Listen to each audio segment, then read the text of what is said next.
Tobie, témoin de la puissance du nom de Jésus. C'est votre serviteur apôtre Dr Eman David II qui vous témoigne l'histoire de Tobie, qui a été sauvé en extrémie d'une mort certaine dans une falaise pris au piège d'un anaconda géant. En effet, il est sorti dans la gueule d'un anaconda géant, dans la vallée de la mort, il a invoqué le nom de Jésus et il a été sauvé d'une mort certaine. Voici l'histoire. Il voyait déjà sa mort certaine et imminente, il n'avait aucune possibilité de se défendre. L'ange de la mort frappait à sa porte du fond de cette abysse très profonde, noire obscure et ténébreuse, un véritable lupanar, qui fatalement illuminait une crevasse conjoncturelle, digne d'une cavalcade calvariale. Cette étrange crevasse semblait occulter un halo de mystère, mais suffisant pour passer un éclat éthéré qui exposait cet énorme python impavidideux d'une quinzaine de mètres avec les yeux rougis d'amertume, de haine, imperturbable et condescendant, il avait apparemment faim.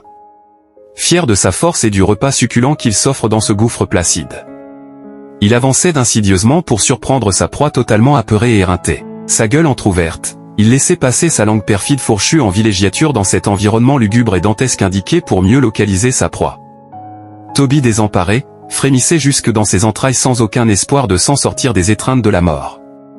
Il ruminait ses derniers instants de vie. Il n'a eu ni le temps ni l'occasion de faire des adieux à sa famille qui sera bien éprouvée par cette disparition, lui qui était leur tout.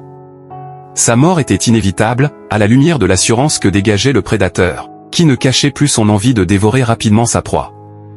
On pouvait voir cette hypersalivation qui ne pouvait dissimuler le réflexe de Pavlov. Le vent de la mort avait sonné, Tobie se voyait déjà dans les entrailles de la bête et se demandait s'il sera directement avalé vivant ou alors s'il sera tué avant d'être avalé. D'un coin de l'œil, Tobie observait les mouvements subtils de cet énorme reptile, qui, selon sa posture, son plan d'attaque était déjà affiné.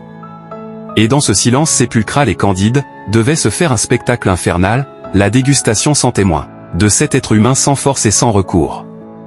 Dans un dernier élan, Tobie a fermé les yeux, pour ne pas voir l'assaut du serpent qui de toute façon devait l'avaler, à la lumière de sa voracité légendaire. C'est justement en ce moment que Tobie dans son dernier souffle s'est rappelé un verset biblique, le seul qu'il connaissait, quiconque invoquera le nom de Jésus sera sauvé. Pendant qu'elle appelait le nom de Jésus-Christ de venir le sauver sans aucune conviction, un miracle se produisit. Une forte lumière très puissante a envahi le gouffre vernaculaire dispendieux. Cette lumière indescriptible a frappé et ébloui le serpent qui ne s'attendait pas. Le reptile est tombé et dégageait l'odeur de la grande peur. Qu'est-ce qui peut terrasser en un clin d'œil, un si grand anaconda? Tobie vivait là une expérience autrement éthérée de sa fragile existence. Il était devenu un témoin et un témoignage de la puissance du nom de Jésus. Il a jeté un regard curieux vers la crevasse, le reptile était déjà mort. Mais comment la lumière peut-elle tuer un anaconda de cet acabit et de cette puissance? Pendant que Tobie soliloquait, une main très forte sortit de la grande lumière, la saisit et le sortit de cet abysse vipérin. Et d'une voix paternelle, elle lui dit, « Ne crains rien, je suis avec toi. Ne promène pas de regard inquiet, car je suis ton Dieu. Quiconque invoquera mon nom, sera sauvé. Je suis la vérité et la source de toute vérité. Je suis la lumière, la source de toute lumière. Je suis saint 3 fois saint et la source de toute sainteté. Je suis la vérité, source de toute vérité, je suis la vie, source et essence de toute vie. Sans moi, vous ne pouvez rien car c'est ce moi qui vit en vous qui combat pour vous, qui vous guide et qui vous protège et qui vous instruit et qui vous révèle la vérité du paradigme christique. Je suis capable d'assumer ma parole car je sais tout, je peux tout et je suis partout, c'est moi qui ai créé l'univers visible et invisible.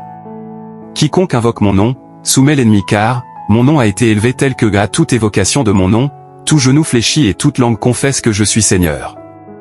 Tout pouvoir m'a été donné sur terre, sous terre et au ciel. Il dit les vipérins ne peuvent pas supporter la puissance de ma parole. Les ténèbres ne peuvent pas résister au sang de l'agneau, à l'éclat de ma lumière et à la parole de vos témoignages comme celui-ci. Sache que je suis ton berger, et tu ne manqueras de rien. Tu as vu comment mon bâton et ma houlette t'ont sorti de la mort certaine. Reste dans mon alliance, laisse-toi conduire par mon esprit qui ne peut ni se tromper ni te tromper. Fais du bien, aime Dieu ton Père et ton prochain, agis bien envers tous les bons comme les mauvais et souviens-toi que tu es un enfant de Dieu et confesse-le tous les temps. Je vous ai donné le pouvoir de marcher sur le serpent et sur le scorpion et sur toute la puissance de l'ennemi et rien ne peut te nuire. C'est parce que tu as failli que le vipérin a trouvé la force de te soumettre. Reste dans mon alliance et cela n'arrivera plus. Si tu es obéissant et loyal, je te localiserai toujours, et tu vivras dans ma présence. Ne baisse pas la garde et ma présence te sera toujours accordée. Prie sans cesse et crée autour de toi des ondes positives et tout te sera accordé. Tu t'es détourné de la vérité et tu t'es mis en danger. Mon fils Toby, va et ne pêche plus. C'était votre serviteur Dr Eman David II de l'Uvra Christian Church.